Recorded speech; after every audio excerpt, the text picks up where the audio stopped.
Hey, good morning, everybody. Thanks for joining us this morning on our quarterly webinar with FEMAP.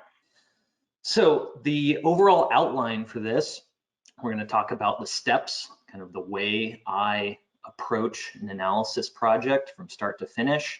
We'll talk about the different ways that you can do that. And if we have time at the end, I've got some custom programs that we can play with in the FEMAP API. So first, let's look at the overall workflow steps. This list on the right is something great. It was taught to me when I first started probably 12 years ago, and always come back to this because it's a great way to organize your approach to building a model, to checking a model. And regardless of the workflow technique you use, you're still going to go through the same steps. And even if a model is complete and you're thinking about checking your model, you can go through the same steps. Start with your geometry. Do you have the right scale factor? Are you working with the right units in your materials? Is your mesh sizing appropriate for the problems that you're trying to solve? Do you have the right element types? Your boundary conditions. If your loads are wrong, your results are going to be wrong. So it's always good to kind of come back and check, is this applied correctly? Am I using the right units? And then with your analysis, are you really using the right assumptions for your analysis? Is there nonlinearities? Is there buckling? So this is a great checklist as well as a guide for actually getting the model built and analyzed. Well, there's 100 different ways to do things in FEMAP. I'm going to try and clump these together into 3 major categories today. The first one is the model info tree workflow. This generally sits on the left side of the FEMAP interface. And I'd say it's really the quickest and easiest. If you don't have really advanced pre-processing needs, it's really a great way because you start at the top of the tree and you work your way down. You can see the expanded tree on the right here. We've got geometry, materials, properties, loads and constraints, and analysis. So it really follows our steps quite nicely here. When you need more options, more controls, the file menus sitting up at the top is the next workflow we're going to go through. Now, this one gives you all of the options. Everything you want is sitting up here. The downside is you got to find it, and it can be a bit slower. So we've kind of got more of a sledgehammer approach to getting things done here. And the last one we're going to talk about is the Selector tool. And I think this one's a nice balance. You get more options than the model info tree, but it's a little faster, a little more agile than using the file menus. And this is all about selecting the entity type you want to work with and then using right-click options to see what you can do with those entities. Now, personally, I am bouncing around all over the place from different methods. I'm usually grabbing just whatever is closest to my mouse, but I'm going to force myself to pick one method at a time, and we're going to run through the same sort of model with each of these back to back. So you guys get to see sort of a sampling of the workflows here. All right, let's switch over to FEMAP. And one thing I want to do with FEMAP before we get into the actual workflow is I'm going to open up File Preferences, because this is another thing great to look at for new users, also something I frequently review with experienced users. If you're going to be riding your bike or driving your car every day, you're going to adjust the seat, set it up comfortably. I feel like this is the same sort of idea with FEMAP. There's no reason that this should be painful. Get it dialed in the way you want it and make the process a bit more enjoyable. So there's a lot of options in here. I'll touch on a few that I think are commonly used. One of them is my view settings. So you'll notice as I get started here, the settings that I use for views is not the standard default view settings. And I've got a couple of my own custom views that I've saved in the view library. We'll have another webinar down the road where we talk a lot more about graphics and view settings and customizing those. But just be aware that if you set things up the way you like, you can save those to a library and automatically apply those to all new models. Speaking of libraries, Here's all these different libraries where you can save information, materials, functions, layups for the composite people out there. So whenever you find yourself having to recreate something, doing something repetitive, there's probably an option to save that to a FEMAP library and reuse it later on. Last one I want to touch on under interfaces is where all of your output files are going to go. I see this causing a lot of problems for people. And so I like to point out that I always direct all of my scratch, my temporary files, and my output to a specific folder. I like to put this on a local drive on my machine, not over a network.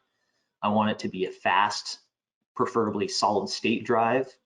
And I want to have at least 500 gigabytes of space. It's easy to chew through a lot of space as models are getting bigger and more complex.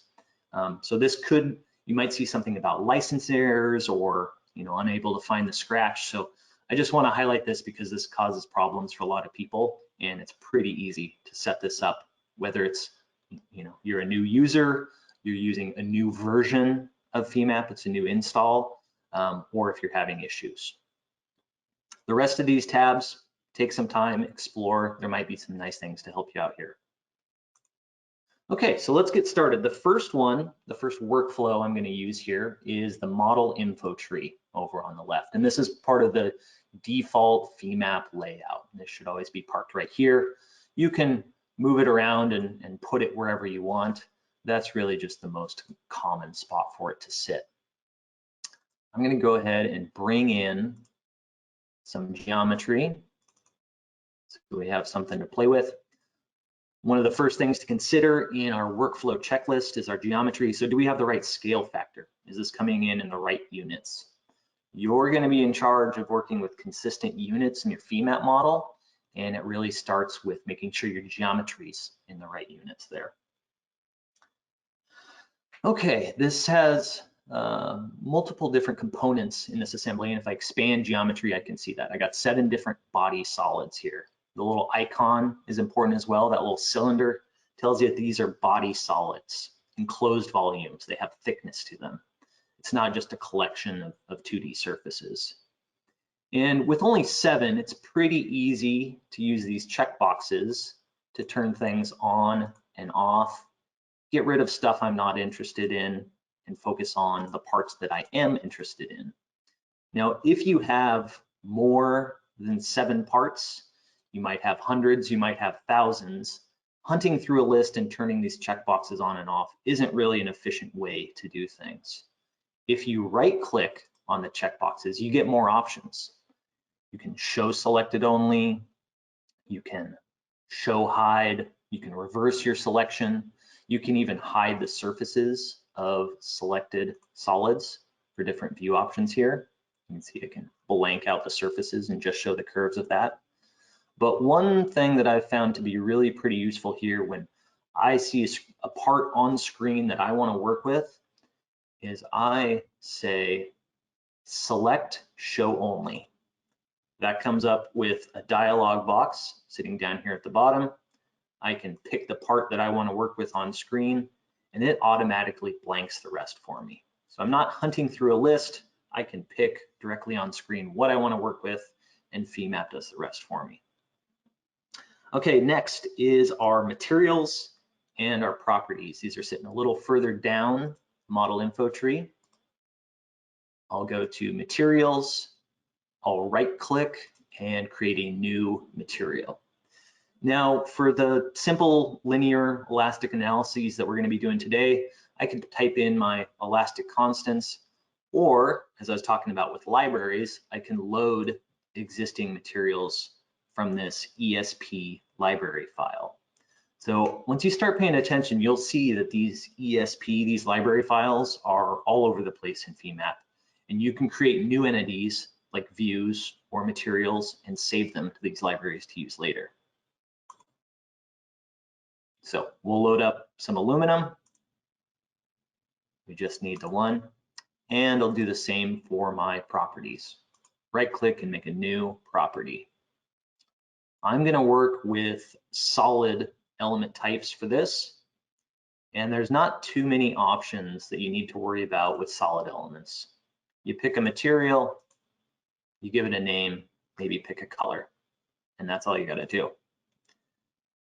As I create these entities, there's a couple of different ways to ensure that it's working properly. You'll see them populate in the model info tree. You'll also see in the message window, material 1 created, property 1 created. So there's a few different ways to confirm that this is doing what you want it to do. Next step is our mesh sizing. And I can go ahead, I know that this is the solid I'm working with because it's the only one with a checkbox. I right click directly on that solid, and now I get options for what I want to do to this. Right click on the checkbox is your view options. Right click on the title gives you modeling options. I'm going to set my mesh size. We'll go with a TET mesh, and I might make this a little bit bigger than the default size, just so we don't end up with something too big.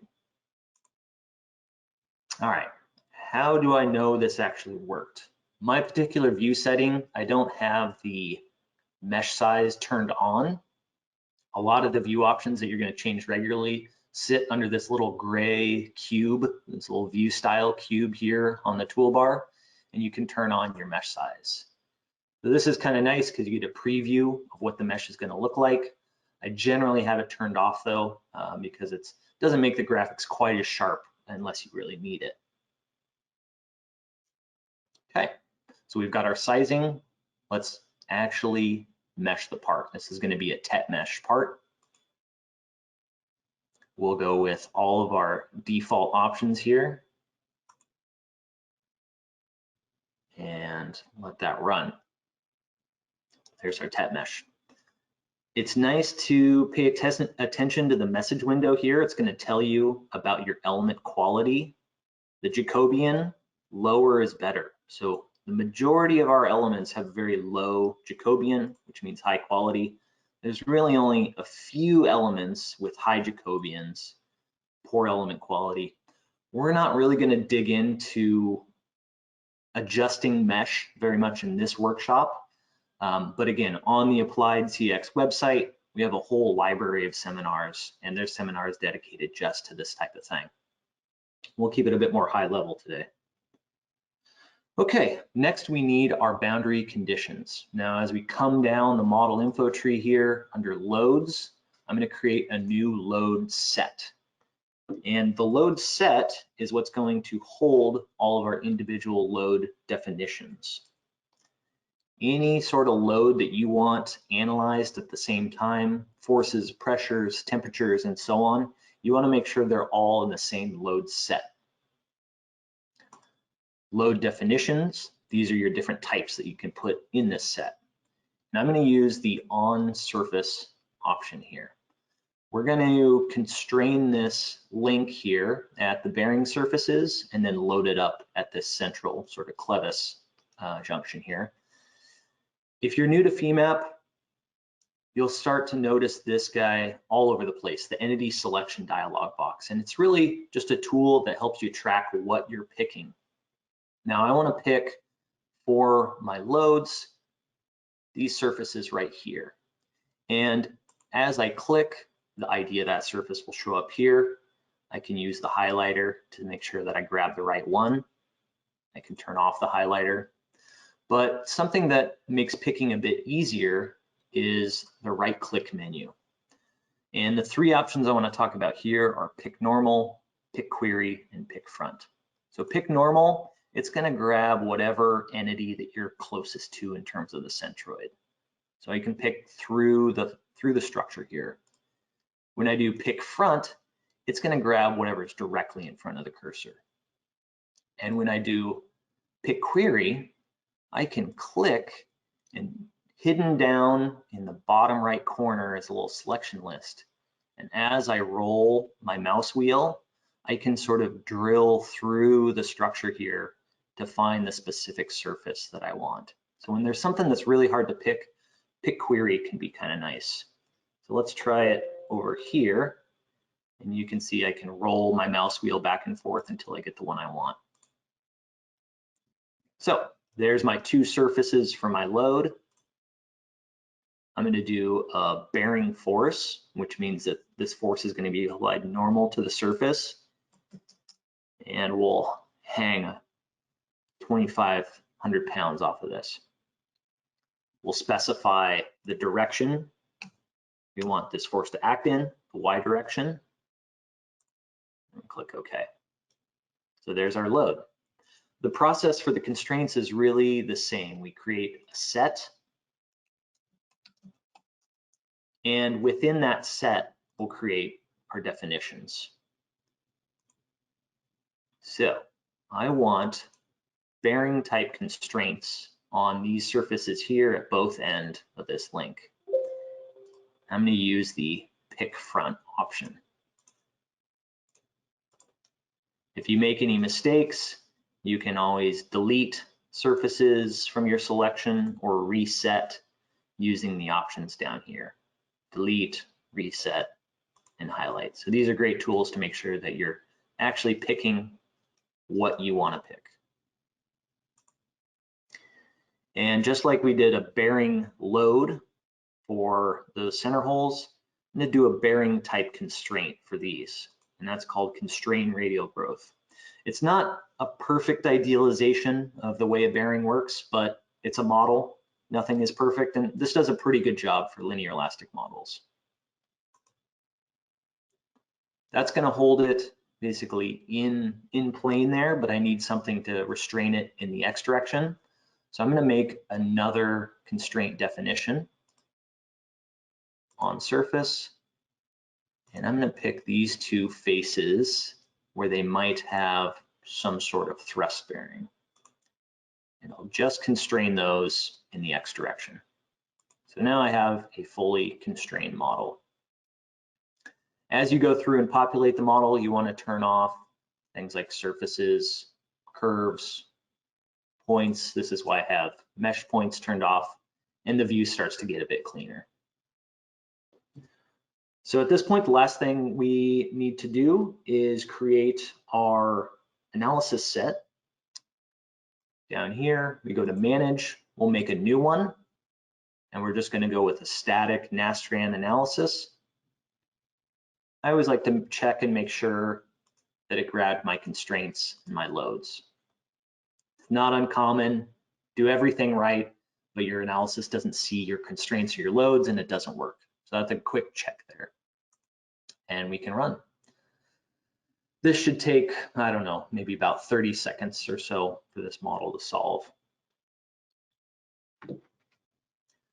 So the next one we want to run through is going to be the file menus, basically everything up top. And I might include a few commands from the toolbars as well. So this is the sort of the kitchen sink approach up here. Okay, so this is done. Results right down here. If you right click on your results, you have a lot of options for deform, contour, choosing the post data that you want to work with. I might show my von Mises stress, and then I can deform and contour my model. There we go. All right, let's run through this again with the file menus and explore things a little bit different. I don't see any questions at the box at this point, so we'll keep plowing ahead here. So I'm going to import this same geometry, same scale factor. Okay, so at this point, I want to think about how to select the solids I want to work with, but I'm not going to be using the model info tree as much. I'm going to use some different options here. One of the most kind of robust tools is groups. I could generate a group out of a specific solid that I select, and this is pretty nice. The other tool up here that I use really quite frequently, and it's not a new tool, but it's newer than a lot of the other techniques, is the draw erase toolbar. And I'll drag that down here so it's a little bit easier to see. And this one is very dynamic. You can turn it on and off, you can switch modes, but you just want to work your way from left to right. So first one, whether it's on or off, Green means it's turned on. Draw, the pencil, means you're in draw mode. Eraser means you're in erase mode. And then you pick the entities that you want to draw or erase. So I'm going to erase these here, leaving me with just the link. If I want to switch over and see the inverse, I go to draw rather than erase. And I can turn it on and off without losing my selection here. So this is a little more dynamic tool than blanking things from the model info tree. There's more options to this. I can create groups and choose different view options here from the draw erase toolbar. Okay, so next, let's think about other geometry things we might want to consider. From the file menus, you have lots of options for cleanup, slicing, removing faces, idealization. But what I was thinking more is, let's just make sure that we've imported this geometry correctly.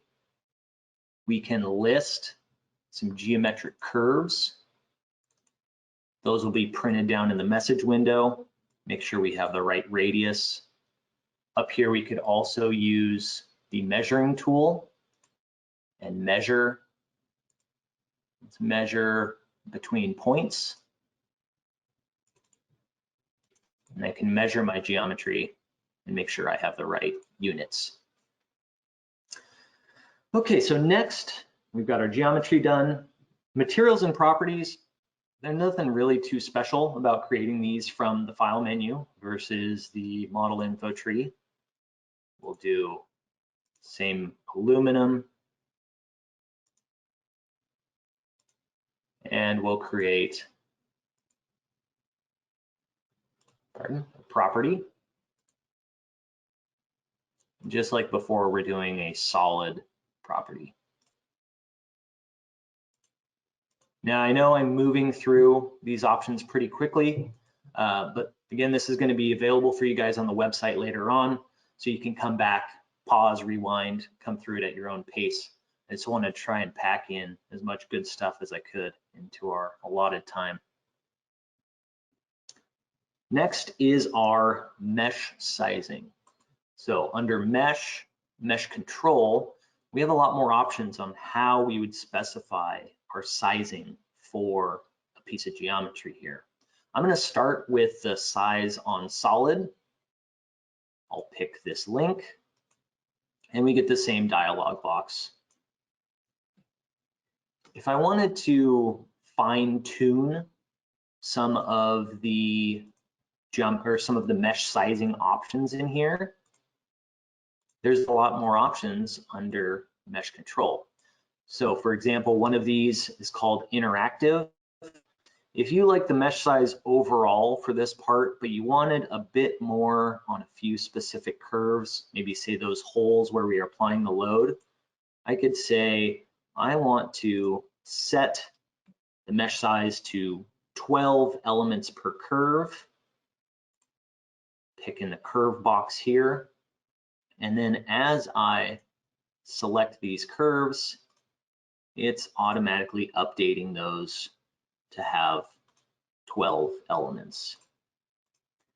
Now, a lot of this is really become a bit obsolete because of the meshing toolbox, but it's still good to know these options are here. I try to get as much done early on in the workflow as possible. Okay, mesh, to actually put a mesh on the part, same file menu, mesh. We come to geometry and we select solids. This one doesn't explicitly say tet mesh, but it's got the little pyramid, little tetrahedral there, so we know that's the right one.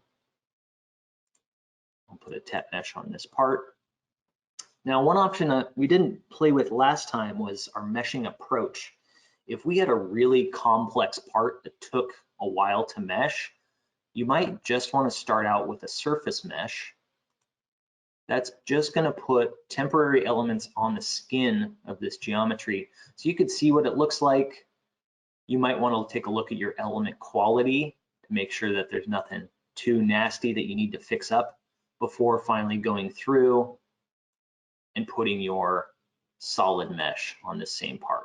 So it gives you a phase, a step where you can make adjustments before committing to creating the final tetrahedral mesh.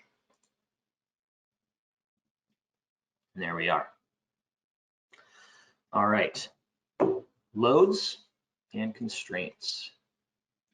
So this is under model, load. I'm going to go directly to load on surface. And since I didn't create a load set, Femap forces me to do this first. So I'll say load set 1. And then once that load set is created, I can now pick my surfaces for my load definition. Again, I'm always switching my picking methods to make it easier to grab what I want to work with.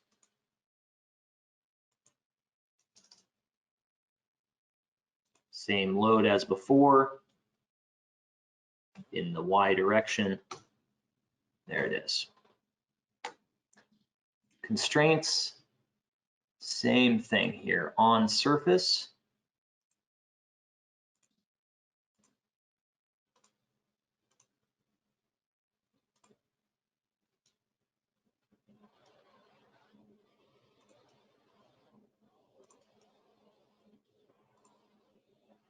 Do a quick preview, and those are good to go.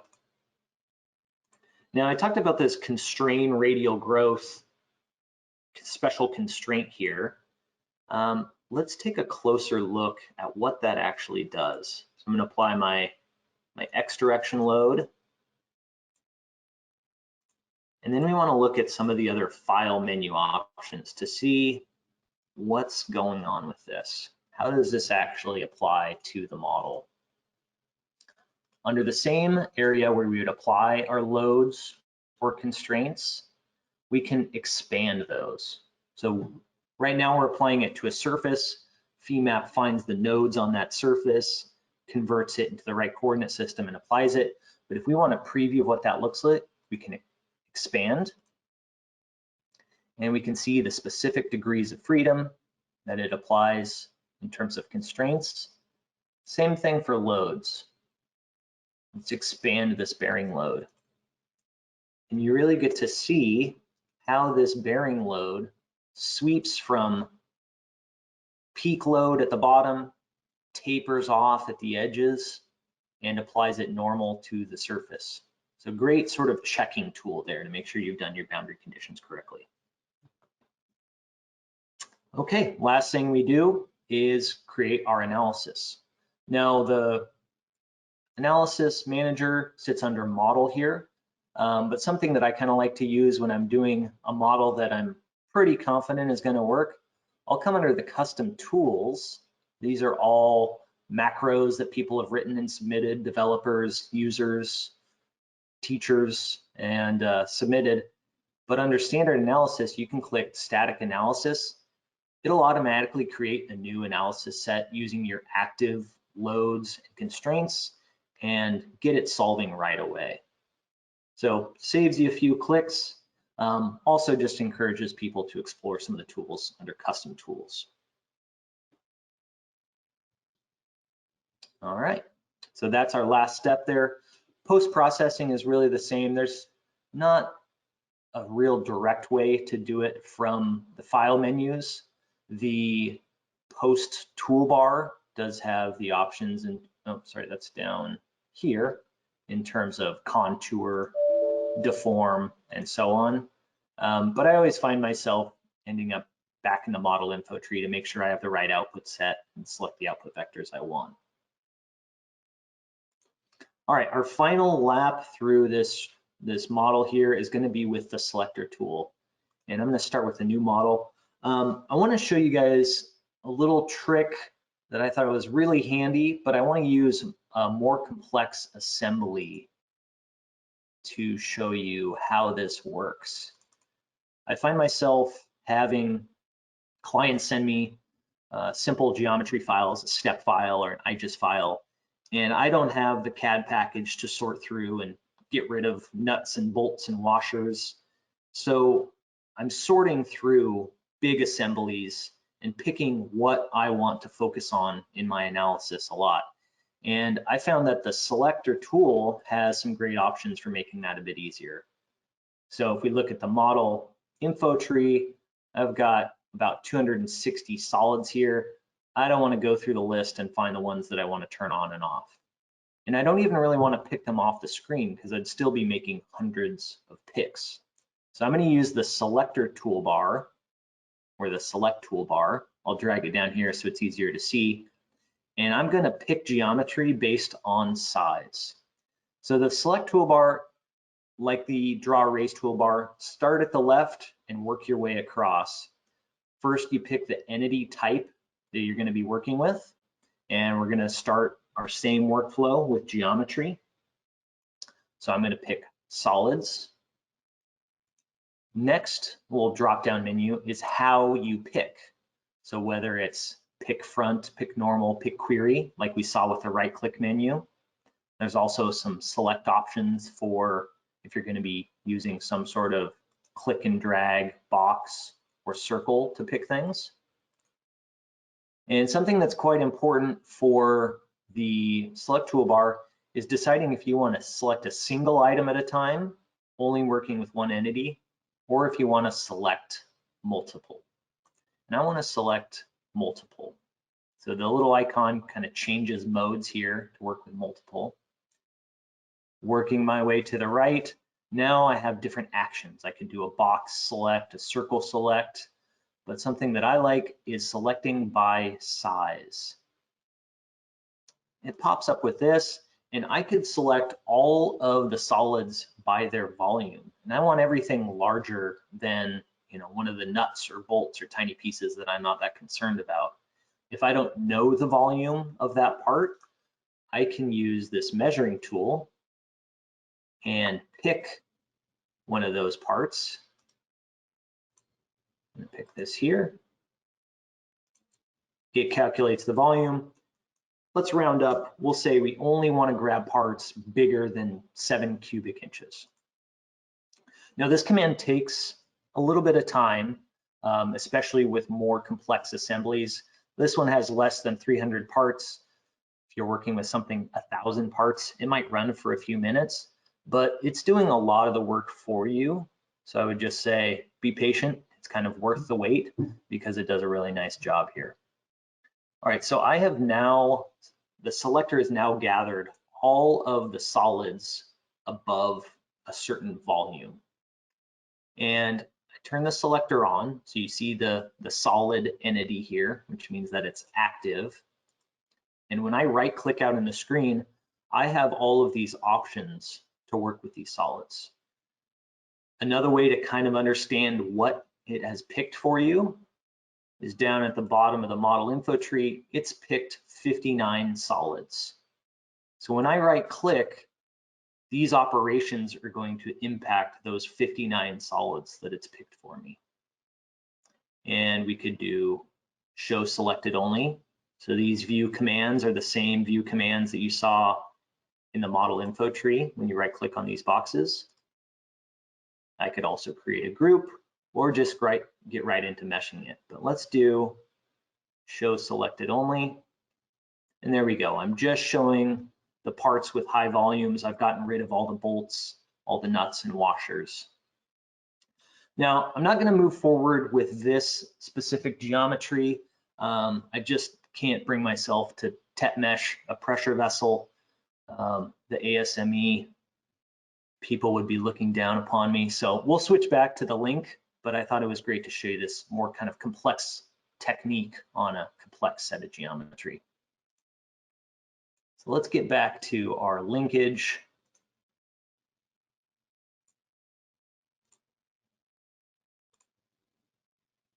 Same commands would work here. If I want to go solid,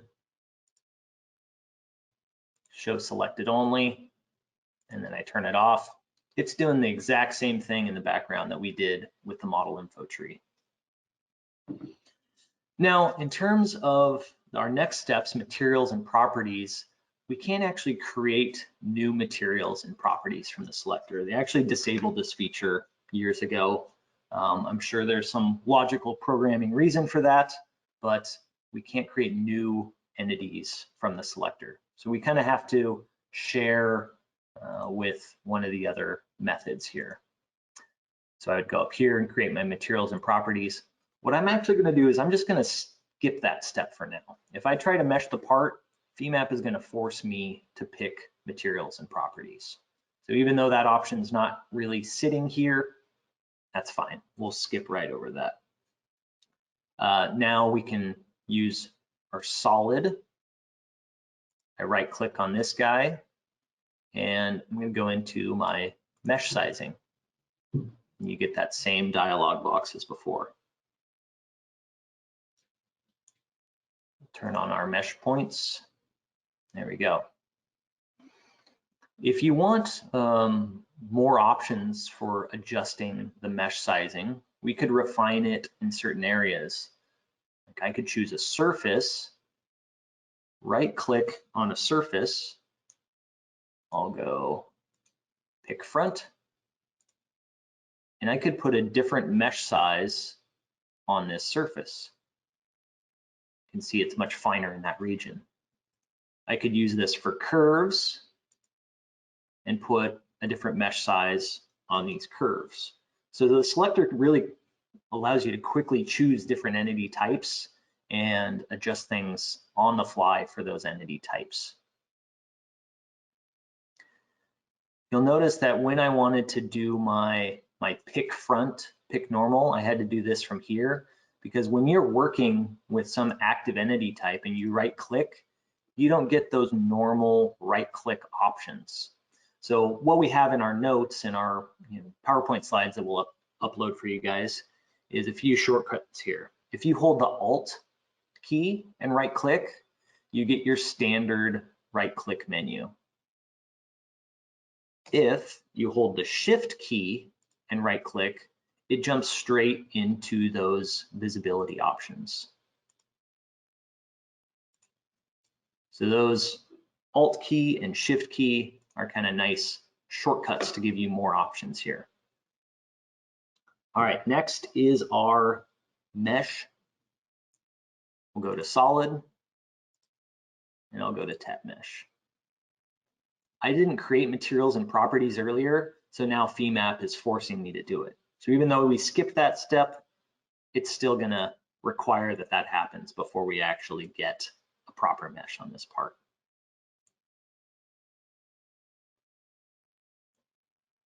And there we are. All right, last thing, boundary conditions, and then we can analyze. So for our boundary conditions, there's a couple of ways we could do this. We can choose surface, hover over the surface we want, and apply a load or constraint. The other thing we can do is go to load or constraint and apply it to a surface. So you really end up with the same end result. They're just giving you a couple of different pathways to get there. So if I go load on surface, it's now looking for surfaces to apply a load to. I want to do both of these at the same time. And to get both of those in the selection at the same time, I want to select multiple. So now it's letting me pick multiple entities, and you can see it puts a little marker on there. Once I've selected the surfaces I want to load, I right click and I can create a new load. We'll do our same bearing.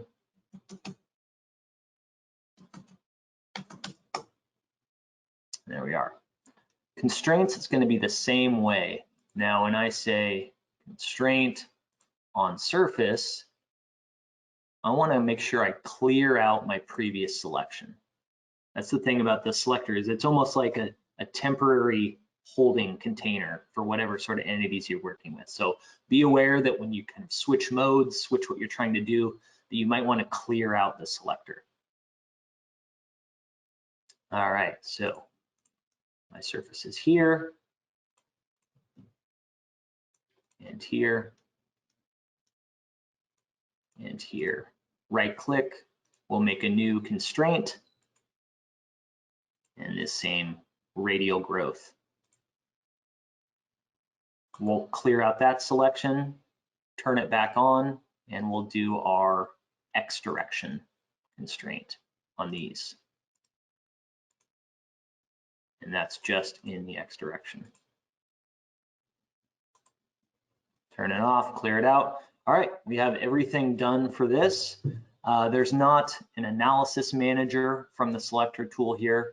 So this is, again, another example of something where we would actually have to use the model info tree or the file menus to get our analysis complete here. Or we can use our little static analysis shortcut. There we go. So this is now complete with results. We can go to our post data, choose our output vectors, deform and contour. All right, so one of the last workflow type things I want to address here is with respect to customization. So there's always going to be certain parts of the workflow that don't really fit into one of these categories, or maybe it's a bit awkward, a bit slow. If you find something repetitive in your workflow, there might be a way to automate it through the Femap API. And you don't have to be a programmer to use the Femap API. There's lots of existing programs, everything under custom tools. These are all programs written for the Femap API. And if you go into the Femap directory, you'll be able to see the code for these custom tools. It's a great place to start, get comfortable with it. You can take an existing program, modify the code. But what I like to do is create my own custom Femap interface to use these codes. And I'm going to pull up an example of some geometry that I like to sort of take apart before I started the analysis. Sometimes in an assembly, it's good to see things sort of spread out, whether you're going to slice them or just want to understand exactly how these parts fit together. It's nice to move things around. I'm going to change the transparency of these surfaces so it's easier to see. We'll just reset these. Here we go, we have a little engine case. Now in this, I can modify and move by and move these solids around. What I want to do is slide these pieces out along the z-axis. But what I did is I wrote some custom programs for the Femap API, and I'm going to turn those into buttons. So what I do is I right click up in the space up here and go to customize. And I'm going to go to user commands. You can see a lot of these user commands I've already entered in here, but let's make a new user command. I'm going to go track down the program that I'm going to add under Femap tools, and these programs will be available to you guys. We'll upload them. So this one is called Move Solids in the X. I'll give it a name, plus X, and I'll add it to the list. And then I have another one for the negative X direction. So this is just taking an existing program and adding it to the list of commands available to you in Femap. How do I actually use these, or how do I use them quickly and efficiently? Go back to customize here, and I'm going to make my own new toolbar. All of these guys sitting up here, these are called toolbars, and they just have buttons that really link to some other option in the Femap database. I'm going to create my own, and we're going to call this Move Solids. And it creates a new empty toolbar here. And I can start adding commands. I can add existing buttons or commands to this, or from user commands, I can add my own custom. So here's the Move X that I just added. I'd previously added move Y, and move Z. So I just drag those commands and any other sort of commands that I might want here into that toolbar. I can drag that up here, and now it just behaves like it's a built-in part of the Femap database. But what I really like this for is, like I said, exploding some sort of assembly so I can see how things fit together. And while that command is available under Modify Move By, I got to hunt through the menu and choose options each time, where these are a bit more pre-programmed. I'm going to move things in the positive Z direction. I'll choose this outer component here. It automatically moves it over. Now I could grab that and another part, and this command automatically repeats. So I can very quickly grab solids and move them a fixed distance in a specified direction and start taking things apart here. So this is a really nice sort of tool. I like to open things up, quickly put them back together, and carry on with my process. If you want a different specified distance, this program uses, I think, 20 translation units. You would go into the text file where the program is stored, and you can modify that specific distance. I can put things in different directions. For example, I could move something in the Y direction if I wanted to slide this piece up. And when I want to put things back together, I just start using the opposite direction.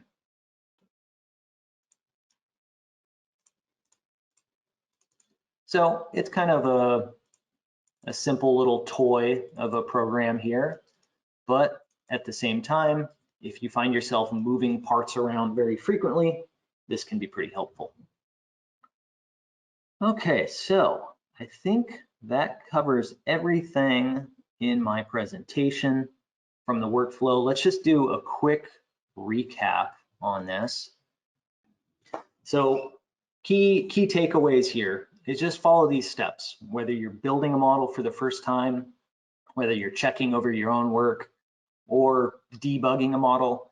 It's a nice list to work through here to make sure that you have pretty much everything covered in terms of the major assumptions in your model. In terms of how you get there, the different workflows, model info tree, file menus, or selector, they're all going to get you the same end result. It's just whatever you prefer using. Whatever is the most efficient for you, you get to pick that option and follow through. Once you're comfortable, you can start to mix and match workflows from these different options. And if you can't find it in the default Femap interface, there's probably some existing programs in the API out there where you can add them into the interface. If you can't find those programs, you can write your own. We can help you learn how to do that and provide you with some other examples of Femap APIs on the Applied website. So I want to thank everyone for their time today. As we mentioned, this webinar, along with many of our other past webinars, are up on the Applied website. And please check it out. If you ever get stuck on something, I think there's some great material to help you guys out. And for all of our clients out there, if you don't find what you need, give us a call, shoot us an email, and we'll point you in the right direction.